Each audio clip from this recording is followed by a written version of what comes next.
Thank you so much for making the time, Racquel. I want to start by asking, what are some of the data sets that would have gone into making this report? So one of the things I'm incredibly proud about as it relates to this report is that in the region, we are some of the most heavily weighted contributors. So it means that per capita, we have more contributors to the IPCC report than most other regions, and a lot of them coming from UAE. So I'm always incredibly proud of the university's work and their contributions to this report. And what they're looking at is, where are we against where we said we were going to be? And in that report, it's not a great picture. It's saying that the likelihood that we will exceed the 1.5% target of additional warming is more than 50% likely. So it means that there are some real strategic changes that we need to make, and quite quickly. And what kind of reference periods are we looking at in terms of timelines? So they typically reference the 2030 period, which is when, it's sort of it's a point to which we're working towards to reduce our emissions so that the cumulative emissions don't cause us to warm beyond 1.5 degrees. And it talks about the need to use nature-based solutions, the need to adapt to the changing conditions, but it talks about the 1.5 degree target of additional warming as something that we can surpass. The challenge with that is the global north, I don't want to say has the opportunity to surpass that goal, but they will fare far better than the rest of us will if that goal is surpassed. So while it is not ideal for the global north, who incidentally created these emissions that we're contending with, for us in the region, and it talks a lot about small island developing states and island states, and what happens in the event that we exceed this 1.5 degree target. And it's dire, but we have two choices. We can either be petrified and terrified by this news, or we can choose to look at the opportunity that it presents for us to create new solutions, and especially solutions that work in harmony with nature. So how can we use things like grasses that grow? How can we use climate smart agriculture? How can we create solutions that reduce carbon? We're looking at solutions now that include reducing carbon emissions for transportation. How can we serve as the example to others of the changes that need to be made? And how can we create new opportunities for entrepreneurship using some of these solutions? And so while we are quite concerned about this report, we also need the powers that be and local entrepreneurs across the region to start working on solutions that can help us to reverse these changes. And I want us to go back to those solutions in just a bit, but the last time we spoke, you spoke about the potential to be accrued by embracing the blue economy. Have you seen moves towards that? Because the figure that you quoted, there were a lot of zeros attached to the end. But have you seen individuals, be it private sector, more from a government perspective, saying, okay, well, this makes sense in dollars and cents, as opposed to just staving off the effects of climate change? Have you seen that movement start to take place? So we are a nominator. Well, we are a nominator for the Earthshot Prize, which is, we talked about a little bit the last time. And I was overwhelmed and delighted by the number of responses that we got, of applications in for that $1 million £1 million prize. So I'm seeing new solutions. I'm seeing the attempt to scale new solutions. We also created some blue economy training since we last spoke. And there was a really nice uptake on that training to learn more about the blue economy and to create solutions in the blue economy. While we're seeing these things, and these things are incredibly encouraging, not enough, not enough and not fast enough. So there's a lot more that needs to take place, but people need to understand that there are opportunities to make money, to create new kinds of businesses from the solutions that we need. And so we need them to now not look at this as a passing fancy, but to take these things seriously and to look at how can I create some new solutions. One of the most exciting developments since the last time we talked is that we have found an investor for the solar assembly facility in Trinidad and Tobago. Now, we're not yet at the point where we're ready to make an announcement, but we're certainly really excited about that move that suggests, listen, the private sector understands the opportunities that are existing out of this challenge that we face. And look at what's happening in Ukraine and Russia. If we weren't so dependent upon the oil and gas from the Russian economy, the effect of sanctions and the kinds of sanctions that could be put in place would make a real difference to what Ukraine is experiencing. So we have to think about things like energy independence as not just a climate issue, but a security issue, and something that it's no longer a luxury to put off. We have to address these changes now. We have to address the transition of our energy infrastructure now. And that makes me want to ask about the significance of interdependence, because sometimes we see, okay, it's one thing, but one thing is not necessarily one thing. And you just gave that beautiful example looking at Russia and Ukraine and the fact that there are levels to this, as people like to say this wrong. So what are some of those other things that are independent on each other, and the different webs of those ecosystems have impacts further than we might originally think?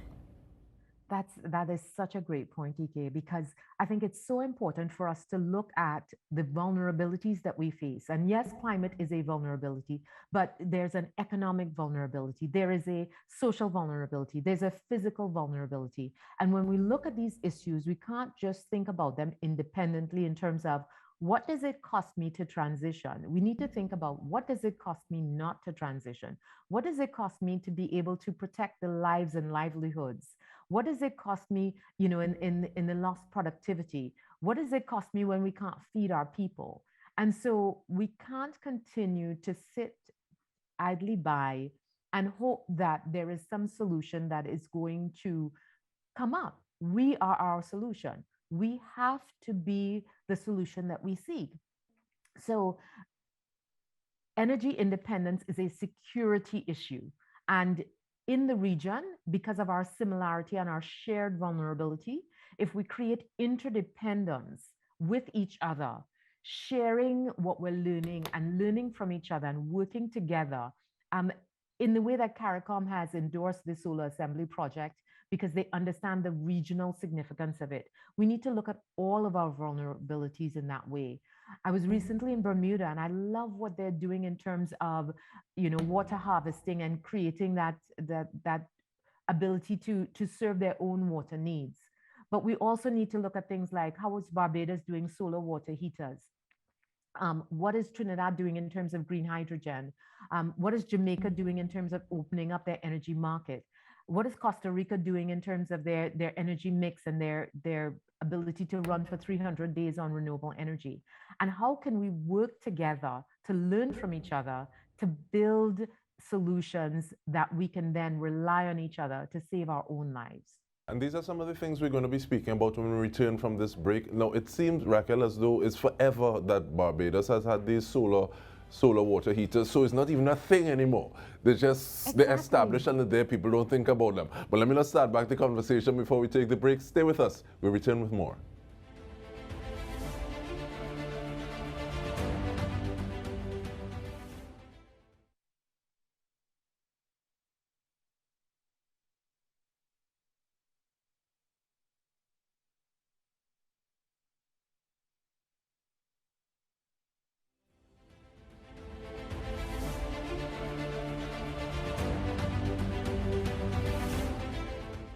Welcome back. We are speaking with Racquel Moses, the UN Framework Convention on Climate Change Global Ambassador.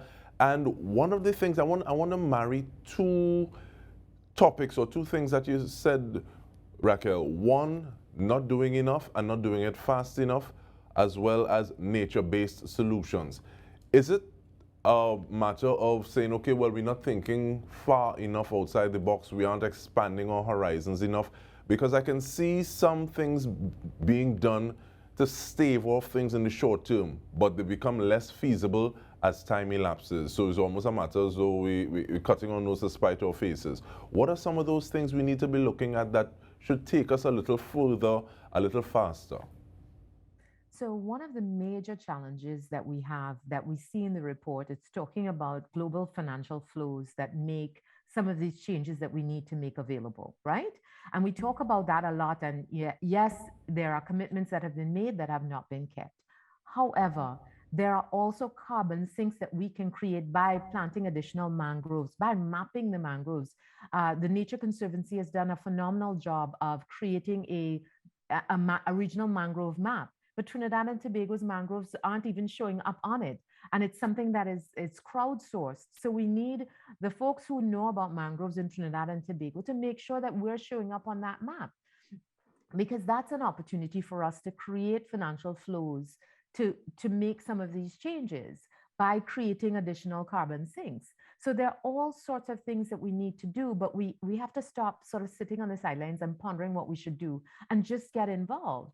Additionally, anyone who is of voting age, and even people younger who are not of voting age, they have a voice. You should take to social media. You should find out what's going on. You should be able to say, listen, what is the government doing? Because unless they find it mandatory to make some of these changes, it's easy to just allow something else to take priority. But 10 years from now, or 8 years from now, actually, when we're at 2030 and we're looking at all of the things that are promised to happen at that point, what would we wish that we would have done today? Because whether we do something or we do nothing, 2030 will find us. And we need to think now about what we want to be living in then. You're showing some pictures of dried up rivers or immense flooding. Is that how we want to be living at that time? And these aren't things that we're talking about that will happen in the future. These things are happening now. These aren't renderings. These are photos from actual sites. This is happening now. And so we have to take these things seriously, and we have to participate now. And don't get overwhelmed by the news. All we have to do is to take one step at a time, and start gathering momentum. And before you know it, it will be unstoppable, positive momentum in the right direction. We just have to continue to keep the pressure on. And it's very interesting that you mentioned those carbon sinks, because we recently had TTT meteorologist Ian Wallace talking about the fact, he spoke with someone who was citing the fact that the mangrove, it's so much more impactful than we may originally think. But in terms of the last time we spoke, though, we did not get to the resilience index. So I want to ask you, what is that index? Where are we on it? What are some of those moves that we need to do? Well, so the resilience scorecard is measuring resilience by our own targets. And we have quite a few Trinis who are part of the effort to develop the resilience scorecard, but Trinidad and Tobago is not using the resilience scorecard. There's no cost to using the resilience scorecard, but what we want is to develop a list of priorities in terms of the actions. So it'd be phenomenal leadership across the region if Trinidad and Tobago would follow the likes of Grenada, Dominica, Cayman, Bermuda, on implementing the resilience scorecard, and Barbados. I didn't want to forget Barbados, because that allows us to determine what levels of philanthropy do we require to address our priorities. How can we get global donors to see, okay, if, for example, you want to address something like water security across these 3 countries, across these 5 countries, across these 10 countries, this is where water security is. And here are some solutions that have an opportunity to make a difference. And this is how I can address this at scale across the Caribbean region. And so the resilience scorecard allows us to define for ourselves and to a global audience what our priorities are, what our needs are, and where philanthropy has the opportunity to make a difference. And so we definitely want to see countries like Jamaica, countries like Trinidad and Tobago, certainly St. Lucia, St. Vincent, and everyone else to come onto the resilience scorecard so that we can understand how do we measure how resilient we are, that people have access to the information and can say, you know what, I feel comfortable, I feel vulnerable, and here are some things that I can get done. And it's very telling the names that you have on either side of the divide in terms, and it seems as though this is something that has been kind of the case historically. But we're looking at the amount of platforms that the Caribbean Accelerator is available on. And you spoke about some capacity building exercises. What is next in store from the organization in terms of saying, okay, well, letting people know these are some of the things that you can do, and sometimes it's just a matter of building you to a point where you start to ask your own questions. How can I make that positive change? So what are some of the things that are on the horizon that we can look forward to from you? So what you'll see from us is a lot of additional training on how to prepare a project for investment or for philanthropy.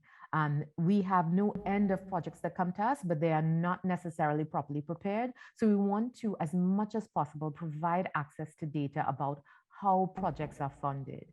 The next thing, we are going to continue having matchmaking events so that we can matchmake projects with available sources of funding. And so once you have a climate smart project that you think has the ability to attract investment, please go to our website, www.caribbeanaccelerator.org, and you can submit your projects there, and we can help to matchmake that project with available investors who are looking for projects to invest in. Or if you're looking for available loans, we can match you with potential funders who have the ability to help you get your project off the ground. But what we want to see more action taking place. We want to see more projects. We want to see more access to funding, and we want you to help get prepared. You can also follow us on social so you know when training is coming up, when more information is being provided. You can reach out to us at hello@caribbeanaccelerator.org and find more information, request more information. There are any number of ways to get in touch, but access to information should not be the challenge that you're facing. There are resources that are available to support you. And we want to thank you so much, Racquel. Racquel Moses, UN Framework Convention on Climate Change Global Ambassador, looking at a review of the UN's Intergovernmental Panel on Climate Change report. And we hope to have these conversations very consistently towards a space that we can all be proud and living in, 1.5 to stay alive. And we want to thank you very much on behalf of the entire TTT News team for joining us. I'm Dike Rostant. Have a good one.